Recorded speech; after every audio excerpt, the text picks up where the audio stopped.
വിഷ്ണുശാലിനിയുടെ latest എപ്പിസോഡിൽ ഇനി നമ്മളെ ഒരാൾക്ക് മാത്രമേ സഹായിക്കാൻ കഴിയൂ എന്ന് പറഞ്ഞിട്ട് പിള്ള ആ സീൻ അവിടെ വെച്ച് നിർത്തുന്നുണ്ട്. അതാരാണ് എന്നുള്ളത് പറയുന്നില്ല. അതിനുശേഷം കാണിക്കുന്നത് രാത്രി രോഹിത് ആണെങ്കിൽ അവിടെ സത്യഭാമയുടെ വീട്ടിൽ മുകളിലത്തെ ബാൽക്കണിയിലിരുന്ന് മദ്യപിക്കുന്നുണ്ട്. അതേസമയം പപ്പി അവിടെ തറയിൽ ഇങ്ങനെ കിടക്കുകയാണ് ഈ കുട്ടി. അതിനുശേഷം പക്ഷേ കുട്ടി ഉറങ്ങിയിട്ടില്ല, ഒരേ ചിന്തയിലാണ്. രോഹിത് ആണെങ്കിൽ ശ്യാമയെ വഴക്ക് പറയുന്നതും തല്ലുന്നതും ഒക്കെ ആലോചിച്ച് ഇങ്ങനെ ഉറക്കം കെട്ടി ഇങ്ങനെ കിടക്കുകയാണ്. ഈ സമയത്ത് ശ്യാമ രോഹിത്തിൻ്റെ അടുത്തേക്ക് ചെല്ലുന്നുണ്ട്. രോഹിത്തിന് ഇതില്ലാതെ പറ്റില്ലല്ലേ എന്നിങ്ങനെ പറയുമ്പോൾ ഓരോരുത്തർക്കും ഓരോ ലഹരിയാണ്. എനിക്കിതാണ് ലഹരി എന്ന് പറഞ്ഞിട്ട് രോഹിത് അങ്ങ് മദ്യപിക്കുകയാണ്. അന്നേരമാണെങ്കിൽ ശ്യാമ പറയുന്നുണ്ട്, ഈ വീട്ടിലൊരു പെൺകുട്ടി കൂടി വളർന്നു വരുന്നുണ്ട്, അതുകൂടി ആലോചിക്കണമെന്ന് പറയുമ്പോൾ അതെന്തിനാടി ഞാൻ ആലോചിക്കുന്നത്, ഞാൻ വെറും രണ്ടാമനല്ലേ, ഒന്നാമനാണെങ്കിൽ അതിൻ്റെ മുറയ്ക്ക് കാര്യങ്ങളൊക്കെ നോക്കിക്കോളും എന്ന് പറയുമ്പോൾ എന്നാലും രോഹിത്തിനെ അച്ഛാന്ന് വിളിക്കാനായിട്ട് അവൾ മാത്രമല്ലേ ഉള്ളൂ, അതെങ്കിലും ഓർക്കണ്ടേ എന്നിങ്ങനെ പറയുമ്പോൾ രോഹിതാണെങ്കിലും അങ്ങ് മദ്യപിക്കുന്നുണ്ട്.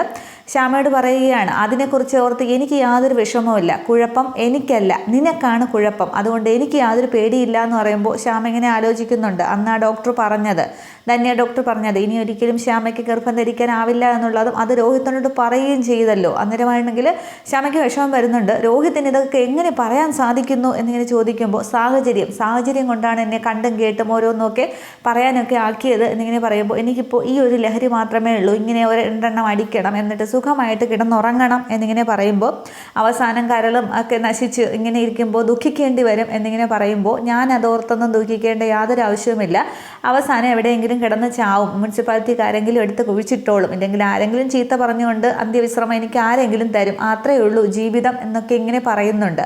അന്നേരം ശ്യാമ ഇങ്ങനെ ആകെ വിഷമിച്ച് നിൽക്കുന്നുണ്ട്. ഈ സമയത്ത് പപ്പിയാണെങ്കിൽ അവിടെ ജനലിൽ കൂടി വന്ന് ഇവരുടെ ഈ സംഭാഷണമൊക്കെ ഇങ്ങനെ കേട്ട് നോക്കിക്കൊണ്ട് നിൽക്കുന്നുണ്ട്. അന്നേരം ശ്യാമയോട് രോഹിത് പറയുകയാണ്, ഇനി കേട്ടില്ല എന്ന് വേണ്ട, നാളെയാണ് ഫുഡ് കോമ്പറ്റീഷൻ, അതിൽ എന്തായാലും സുസ്മിതയും പങ്കെടുക്കുന്നുണ്ട്, അവൾ ജയിച്ച് അടങ്ങും എന്നുള്ള വാശിയിൽ തന്നെയാണ്. പിന്നെ അവൾ ശാരദാമ്മയും സത്യാമ്മയും ഒക്കെ പങ്കെടുക്കുന്നുണ്ട്. ശാരദാമ്മയുടെ കൈപ്പുണ്യമൊക്കെ നിനക്ക് കുറേശ്ശെയൊക്കെ കിട്ടിയിട്ടുണ്ടല്ലോ, പിന്നെ ശാരദാമ്മയുടെ കൈപ്പുണ്യെ കുറിച്ച് പറയേണ്ട ആവശ്യമില്ല, അതുകൊണ്ട് സുസ്മിതയെ സഹായിക്കാനായിട്ട് നീ പോകണം എന്നിങ്ങനെ പറയുമ്പോൾ ശ്യാമയ്ക്ക് ആകെപ്പാട് ദേഷ്യം വരികയാണ്. അതും അവൾ സഹായിക്കാനായിട്ട് ഞാൻ പോകണമെന്നോ, അതിനെന്തായാലും രോഹിത് എന്നെ കിട്ടില്ല, എന്നെ ഇനി കൊന്നാലും ഞാൻ അതിന് പോവില്ല എന്ന് പറയുമ്പോൾ ഞാൻ അവൾക്ക് വാക്ക് കൊടുത്തതാണ്, ഈ വീടും ഞാൻ ഈ കുടിക്കുന്ന മദ്യവും ഒക്കെ അവളുടേതാണ്, അതുകൊണ്ട് അവളെ സഹായിച്ചേ പറ്റൂ എന്ന് പറയുമ്പോൾ രോഹിത് സഹായിച്ചോ, പഴയ ഭാര്യയും കാമുകിയും ഒക്കെ അല്ലേ, കുറേ സ്വപ്നങ്ങളൊക്കെ ഒരുമിച്ച് കണ്ടല്ലോ, പോയി അങ്ങ് സഹായിച്ചോ, അതും എൻ്റെ അമ്മയെ തോൽപ്പിക്കാനായിട്ട് ഞാൻ കൂടെ നിൽക്കണമെന്ന് എങ്ങനെ പറയാനായിട്ട് രോഹിത്തിന് തോന്നി, എൻ്റെ അമ്മ ജയിക്കണമെന്നേ ഞാൻ ആഗ്രഹിക്കൂ, അതും അവളെ സഹായിക്കാനായിട്ട് എന്ത് ചെയ്താലും ഞാൻ പോകില്ല എന്ന് പറയുമ്പോൾ ശ്യാമയങ്ങ് പോകാൻ തുടങ്ങും. വാശിയാണോ, നീ പോകും എന്നിങ്ങനെ പറയുമ്പോൾ ഇതിൽ രോഹിത്തിനെ നിർബന്ധിക്കേണ്ട ആവശ്യമില്ല, ഇത് എൻ്റെ തീരുമാനമാണ്, ഞാൻ എന്തായാലും അവൾക്ക് സഹായിയായിട്ട് പോകില്ല എന്നിങ്ങനെ പറയുമ്പോൾ വീണ്ടും രോഹിത് പിടിച്ചു നിർത്തുന്നുണ്ട്. അന്നേരമാണ് ഈ വീടും ഇതൊക്കെ അവളുടേതാണ്, നിനക്ക് അവരുടെ കൂടെ നിന്നാൽ ജയിക്കുന്ന ടീമിൻ്റെ ഭാഗമാകാനായിട്ട് കഴിയും, അതൊരു ചെറിയ കാര്യമൊന്നും അല്ല എന്ന് പറയുമ്പോൾ എനിക്ക് ചെറിയ കാര്യം തന്നെയാണ്, എനിക്ക് അങ്ങനെ ഒരു ക്രെഡിറ്റ് എനിക്ക് വേണ്ട, ഞാൻ പോകില്ല എന്ന് പറയുമ്പോൾ നീ പോവുകയും ചെയ്യും, അവളെ സഹായിക്കുകയും ചെയ്യും, വാക്ക് കൊടുത്തത് ഈ രോഹിത്താണ്, അതുകൊണ്ട് നീ പോയിരിക്കും എന്നൊക്കെ ഇങ്ങനെ ശ്യാമയുടെ നേരെ വീരളൊക്കെ ഞൊടിച്ച് രോഹിത് ആകെ ദേഷ്യത്തോടെ പറയുമ്പോൾ ശ്യാമ ഇങ്ങനെ നോക്കി നിൽക്കുന്നേ ഉള്ളൂ. അതിന് ശ്യാമിനി പോകുമോ ഇല്ലയോ എന്ന് അവിടെ കണ്ടറിയാം.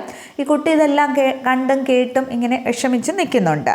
തുടർന്ന് പിറ്റേന്ന് രാവിലെ ആണെങ്കിൽ പിള്ളയും ശാലിനിയും കൂടി ശാന്തയെ കാണാനായിട്ട് ചെല്ലുന്നുണ്ട്. എന്നിട്ട് പറയുന്നുണ്ട്, ശാന്തേച്ചി എന്തായാലും സത്യാമ്മയുടെ കൂടെ ഇന്ന് മത്സരത്തിൽ പങ്കെടുക്കണം, അത് പറയാനാണ് വന്നതെന്ന് പറയുമ്പോൾ ഞാൻ ഇന്നലെ പറഞ്ഞില്ലേ കുഞ്ഞെ, എനിക്ക് പോകാനായിട്ട് കഴിയില്ല പിന്നെ എന്ന് പറയുമ്പോൾ അത് പിന്നെ പൈസയൊക്കെ തിരിച്ചു കിട്ടിയിട്ടുണ്ട്, രാഘവ സാറിൻ്റെ ഓർമ്മക്കുറവ് കൊണ്ടാണ് സംഭവിച്ചത്, സുഖമില്ലാത്ത ആളല്ലേ, അത് നമ്മൾ നോക്കണ്ടേ എന്നിങ്ങനെ പിള്ള പറയുമ്പോൾ ഞങ്ങൾ നിങ്ങൾക്ക് സോറി എന്ന് പറഞ്ഞാൽ അതങ്ങോട്ട് തീരും, പക്ഷേ ഞങ്ങൾ പാവപ്പെട്ടവർക്ക് സമ്പത്തിനേക്കാൾ അഭിമാനമാണ് വലുത്, അത് വിറ്റ് പിന്നെ ഒന്നും നോക്കില്ല എന്ന് പറയുമ്പോൾ എനിക്ക് മനസ്സ് വിഷമിച്ചു, ഒരുപാട് വിഷമിച്ചു എന്നിങ്ങനെ പറയുമ്പോൾ ശാലിനി പറയുന്നുണ്ട്, ഈ ഒരു അവസരത്തിൽ സത്യാമ്മയെ ശാന്തേച്ചിയോട് കൈവിട്ടാൽ ഒന്നും ചെയ്യാനായിട്ട് സാധിക്കില്ല, ശാന്തേച്ചി അതുകൊണ്ട് പോകണം എന്ന് പറയുമ്പോൾ പിള്ളയും പറയുന്നുണ്ട്, പിന്നെ രാഘവേട്ടൻ്റെ അസുഖത്തിന് വേണ്ടിയിട്ടാണ്, ഞാനും അതിന് വേണ്ടിയിട്ടല്ലേ ഓടി നടക്കുന്നത്, അവർ ചെയ്തതിനൊക്കെ വേണ്ടി ഞാൻ വേണമെങ്കിൽ ശാന്തയോട് മാപ്പ് ചോദിക്കാമെന്നും പറഞ്ഞിങ്ങനെ തൊഴുതേ കാണിക്കുന്നുണ്ട്.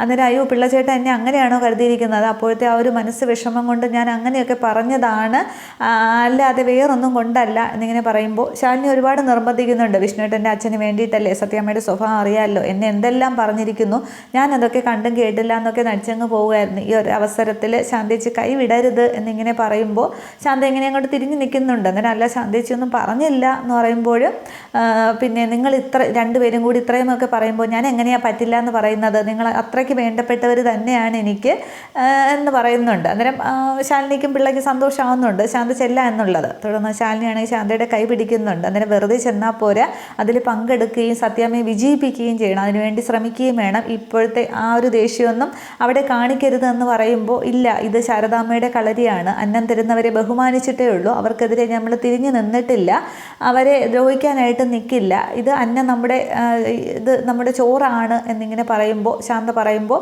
ഈ ശാന്തയ്ക്കും ആകെ ശാലിനിക്കും പിള്ളയ്ക്കും ആകെ അങ്ങ് സന്തോഷമാവുന്നുണ്ട്. തുടർന്ന് അവിടെ ശാന്ത സമ്മതിക്കുകയാണ് സത്യഭാമയോടൊപ്പം ഒപ്പം പോകാം എന്നുള്ളത്. ഇതേസമയം ശ്യാമയാണെങ്കിൽ ഉറക്കമുണരുമ്പോൾ തൊട്ടടുത്ത് പപ്പിയെ കാണുന്നില്ല. അന്നേരം മോൾ എവിടെ പോയി, പപ്പി എന്ന് വിളിച്ചുകൊണ്ട് അവിടേക്ക് നോക്കുന്നുണ്ട്. അന്നേരം രോഹിത്താണെങ്കിൽ അവിടെ മുകളിലത്തെ നെല്ലും കസേരയിട്ട് ഇങ്ങനെ ഇരിക്കുകയാണ്. രോഹിത മോളെ കണ്ടോ എന്ന് ചോദിച്ചിട്ടും രോഹിത മിണ്ടുന്നില്ല. അന്നേരം താഴെ കാണും എന്ന് പറഞ്ഞിട്ട് ശ്യാമ താഴേക്ക് ഇറങ്ങാൻ തുടങ്ങുമ്പോൾ ശ്യാമയെന്ന് വിളിക്കുകയാണ്. അന്നേരം പപ്പി സുരക്ഷിതമായിട്ടുണ്ട് എന്ന് പറയുമ്പോൾ എന്താ രോഹിത് പറയുന്നതെന്ന് ചോദിക്കുമ്പോൾ പപ്പി സുരക്ഷിതമായിട്ട് ഞങ്ങളുടെ കയ്യിലുണ്ട് എന്ന് പറയുകയാണ്. അന്നേരം സുസ്മിതയും അവിടെ മറ്റൊരു മുറിയിൽ നിന്നും അങ്ങോട്ടത്തേക്ക് കയറി വരുന്നുണ്ട്. എന്നിട്ട് പറയുകയാണ് പപ്പി സുരക്ഷിതമായിട്ടുണ്ട്, പക്ഷേ പപ്പിയെ വേണമെന്നുണ്ടെങ്കിൽ നീ ഞങ്ങൾ പറയുന്നത് പോലെ ചെയ്യണം എന്നിങ്ങനെ പറയുകയാണ്. അന്നേരം മോളെ വെച്ചുകൊണ്ട് വില പേശുകയാണോ എന്ന് ചോദിക്കുമ്പോൾ അതെ എന്നിങ്ങനെ പറഞ്ഞിട്ട് ഈ ഒരു അവസരം നീ ആയിട്ടാണ് ഉണ്ടാക്കിയത്, മാന്യമായിട്ട് പറഞ്ഞിട്ട് നീ കേട്ടില്ല, അതുകൊണ്ടാണ് ഞങ്ങൾക്ക് ഇങ്ങനെ വളഞ്ഞ വഴി പ്രയോഗിക്കേണ്ടി വന്നത് എന്നിങ്ങനെ സുസ്മിത പറയുമ്പോൾ എൻ്റെ മോളെ എനിക്ക് കിട്ടാൻ വേണ്ടി ഞാൻ എന്താ നിങ്ങൾക്ക് വേണ്ടി ചെയ്യേണ്ടതെന്ന് ചോദിക്കുമ്പോൾ അങ്ങനെ വഴിക്ക് വാ എന്ന് പറഞ്ഞിട്ട് രോഹിത് പറയുന്നുണ്ട്. നീ പിന്നെ ശാരദാമ്മയുടെ മകളല്ലേ, അപ്പോൾ ശാരദാമ്മയുടെ കൈപ്പുണ്യമൊക്കെ കുറച്ച് നിനക്ക് കിട്ടിയിട്ടുണ്ടാകും, അതുകൊണ്ട് സുസ്മിതയുടെ സഹായിയായിട്ട് നീ പോകണം, സുസ്മിതയെ ജയിപ്പിക്കുകയും വേണം എന്നിങ്ങനെ പറയുമ്പോൾ ശ്യാമ ആകെ അങ്ങ് ഷോക്കാവുന്നുണ്ട്. അതുവരെ മോള് സുരക്ഷിതയായിരിക്കും എന്ന് പറയുന്നുണ്ട്. അന്നേരം പിന്നെ രോഹിത് ശ്യാമ ഒരുപാട് പറഞ്ഞു നോക്കുന്നുണ്ട്, പക്ഷെ രോഹിത് അതൊന്നും കേൾക്കാനായിട്ട് തയ്യാറാകുന്നില്ല. തുടർന്ന് പറയുകയാണ് ഞാൻ മത്സരത്തിൽ ജയിച്ച് ട്രോഫിയും പിന്നെ പണവും കൈ പറ്റുമ്പോൾ പിന്നെ പപ്പി മോൾ അമ്മയെന്ന് വിളിച്ചുകൊണ്ട് നിൻ്റെ അടുത്തുണ്ടാകും, എന്താ സമ്മതമാണോ എന്ന് ചോദിക്കുമ്പോൾ ശ്യാമ അങ്ങ് സമ്മതിക്കുന്നുണ്ട്. ഞാൻ ചെയ്യാം, നിങ്ങൾക്ക് വേണ്ടി എന്ത് വേണമെങ്കിലും ചെയ്യാം, എൻ്റെ മകൾക്ക് വേണ്ടി മോൾക്ക് വേണ്ടി എന്ത് വേണമെങ്കിലും ചെയ്യാം, പക്ഷേ എൻ്റെ മോളെ എനിക്കൊന്ന് കാണണമെന്ന് പറയുമ്പോൾ അത് പറ്റില്ല, പിന്നെ അവസാനം ഞാൻ മത്സരം ജയിച്ചതിന് ശേഷം മാത്രമേ നിനക്ക് മോളെ കിട്ടാനായിട്ട് സാധിക്കുകയുള്ളൂ, പിന്നെ മത്സരവേദിയിൽ കുഞ്ഞേച്ചിയെയും അമ്മയെയും ഒക്കെ സത്യാമ്മയും ഒക്കെ കാണുമ്പോൾ നീ മറന്നു പോയാൽ മോളെ ഞങ്ങളും അങ്ങ് മറക്കും എന്നിങ്ങനെ പറയുമ്പോൾ ഇല്ല, നിങ്ങൾക്ക് വേണ്ടി ഞാൻ എന്ത് വേണമെങ്കിലും എൻ്റെ മോൾക്ക് വേണ്ടി എന്ത് വേണമെങ്കിലും ഞാൻ ചെയ്യാം, പക്ഷേ മത്സരം കഴിയുമ്പോൾ ഒരു പോറൽ പോലും ഏൽക്കാതെ എൻ്റെ മകള് എൻ്റെ കയ്യിൽ കിട്ടണം എന്നിങ്ങനെ ശ്യാമ പറയുന്നുണ്ട്. തുടർന്നും രോഹിത്തിൻ്റെ അടുത്തേക്ക് ഇങ്ങനെ മുട്ടുകുത്തിയിരുന്നിട്ട് രോഹിത്തിൻ്റെ കാലിൽ പിടിച്ചുകൊണ്ട് ശ്യാമ പറയുന്നുണ്ട്, രോഹിത്തെ പപ്പി ഇപ്പോഴും രോഹിത്തിനെ അച്ഛ എന്ന് തന്നെ തികച്ച് തന്നെയാണ് വിളിക്കുന്നത്, അത് ഓർമ്മ വേണം എന്നൊക്കെ പറയുമ്പോൾ പക്ഷേ രോഹിത്ത് അതൊന്നും അങ്ങോട്ട് കാര്യമായിട്ട് എടുക്കുന്നില്ല. പക്ഷെ അതൊക്കെ മത്സരം കഴിഞ്ഞതിന് ശേഷം എന്നിങ്ങനെ പറയുന്നുണ്ട്. അന്നേരം പോറൽ പോലും ഏൽക്കാതെ മോളെ കിട്ടണമെന്ന് പറയുമ്പോൾ അത് നിൻ്റെ മിടുക്ക് പോലെ ഇരിക്കും, നീയാണ് അതിന് വേണ്ടി ശ്രമിക്കേണ്ടത് എന്നിങ്ങനെ സുസ്മിത പറയുന്നുണ്ട്. അന്നേരവും ശ്യാമ രോഹിത്തിനോട് പറയുന്നുണ്ട് നമ്മുടെ മോൾക്ക് ഒരു ആപത്തും വരുത്തരുതേ രോഹിത്തെ എന്നൊക്കെ പറയുമ്പോഴാണ് ഈ ചന്ദ്രബോസ് ആണെങ്കിൽ സുസ്മിതയെ ഫോൺ ചെയ്യുന്നുണ്ട്.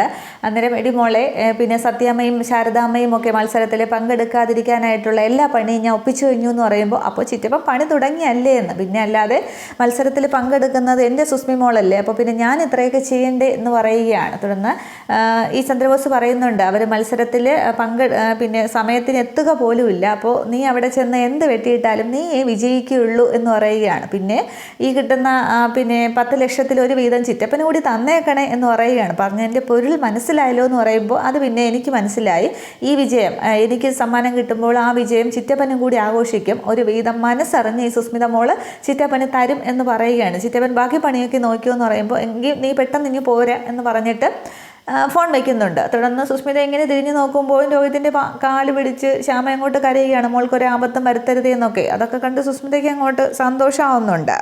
തുടർന്ന് കാണിക്കുന്നത് ആ ഒരു മത്സരവേദിയാണ് കാണിക്കുന്നത്. അവിടെ ഒരു വലിയ ഹാളാണെങ്കിൽ ഇങ്ങനെ വലുതായിട്ട് ഡെക്കറേറ്റ് ഒക്കെ ചെയ്ത് എല്ലാ സജ്ജീകരണങ്ങളൊക്കെ ആക്കി വെച്ചിട്ടുണ്ട്. വലിയ ഫ്ലെക്സ് ബോർഡും പിന്നെ പാചകം ചെയ്യാനുള്ള എല്ലാം റെഡിയാക്കിയിരിക്കുകയാണ്. സുസ്മിത എത്തുന്നുണ്ട്, ശ്യാമയും എത്തുന്നുണ്ട്.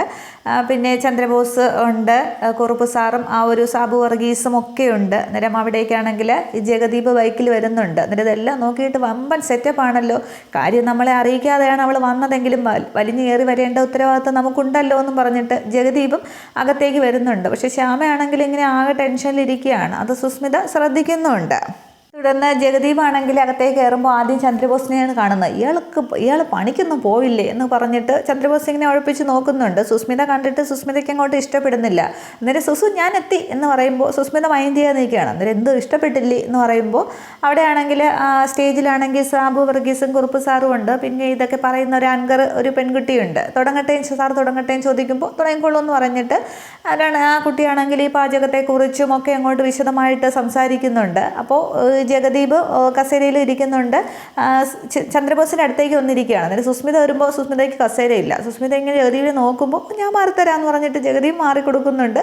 തൊട്ടപ്പുറത്തെ കസേരയിലേക്ക് പോയിരിക്കുകയാണ്. സുസ്മിത അവിടേക്ക് ഇരിക്കുന്നുണ്ട്. തുടർന്ന് ഈ കുട്ടിയാണെങ്കിൽ ഈ പാചകത്തെക്കുറിച്ച് ഈ മത്സരത്തെക്കുറിച്ചും ഒക്കെ ഭംഗിയായിട്ട് അവിടെ സംസാരിക്കുന്നുണ്ട്. അന്നേരം KPT കമ്പനി നടത്തുന്ന പിന്നെ പരിശുദ്ധം കറി മസാലയുടെ ലോഞ്ചിങ്ങിനോടനുബന്ധിച്ച് നടത്തുന്ന മത്സരമാണിത്. 4 ടീമുകൾക്കും ആശംസകളൊക്കെ പറയുകയാണ്. അന്നേരം ഈ പാചകത്തെക്കുറിച്ചൊക്കെ കുട്ടി പറയുമ്പോൾ ജഗദീപ് മനസ്സിൽ കരുതുന്നുണ്ട്, വെറും ചുമ്മാതെയാണ് ഇതൊക്കെ, യൂട്യൂബിൽ പാചകം ഇല്ലയെന്നുണ്ടെങ്കിൽ ഇവരുടെയൊക്കെ വീട്ടിൽ അടുപ്പേ പുകയില്ല എന്നൊക്കെ പറയുന്നുണ്ട്. അന്നേരം 4 ടീമുകൾക്ക് ആശംസയൊക്കെ പറയുമ്പോൾ ശ്യാമ ഇങ്ങനെ തിരിഞ്ഞു നോക്കുകയാണ് പുറകിലേക്ക്. അന്നേരം ജഗദീപ് എന്താണെന്ന് ചോദിക്കുമ്പോൾ അല്ല അമ്മ എന്നിങ്ങനെ പറയുകയാണ്. അവരെത്തിയിട്ടില്ല ഇതുവരെ.